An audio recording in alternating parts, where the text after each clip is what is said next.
Hello, friends. Today I want to talk about a fear that touches us all at some point, the fear of war. Whether it's conflict in the world, tension in our communities, or even the fear of personal battles, this fear can grip the mind and paralyze the heart. I've faced moments when headlines, rumors, and uncertainty filled me with dread. But over time, I learned that fear is a signal, not a verdict. It's a teacher, guiding us toward courage, reflection, and wisdom. Fear is natural, but it becomes destructive when it controls our thoughts and actions. I remember a time when I was preparing to travel to a region affected by conflict. I was terrified. My mind imagined the worst scenarios and sleep became elusive. But then I paused and asked myself, what part of this fear is real and what part is projection?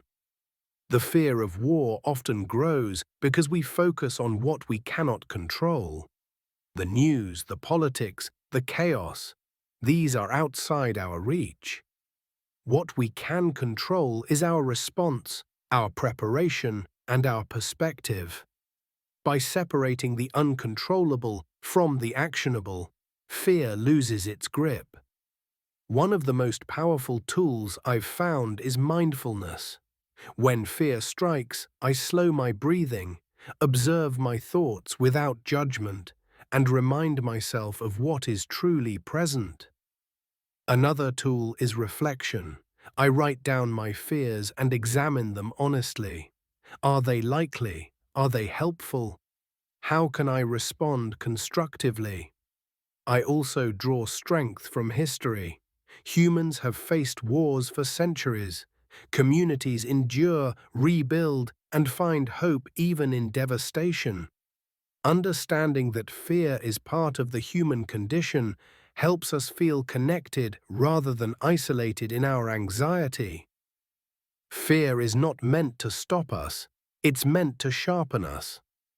I've learned that courage is not the absence of fear, but the ability to act in spite of it.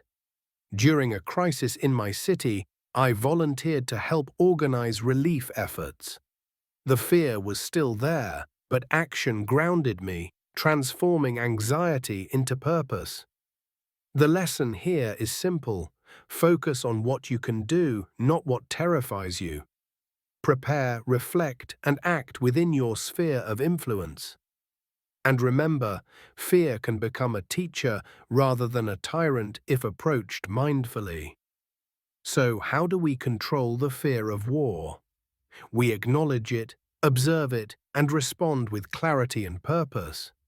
We cultivate calm through mindfulness, reflection, and deliberate action. And most importantly, we remember that even in uncertain times, our inner strength remains ours to command. Take a moment today to ask yourself, where am I giving fear too much power, and how can I reclaim it? Reflection like this transforms fear into wisdom and wisdom into calm. If this message resonates, hit like, share this video with someone who might be feeling anxious, and comment below, what's one step you can take today to face fear with courage? Subscribe to join our journey toward mindful living and inner resilience.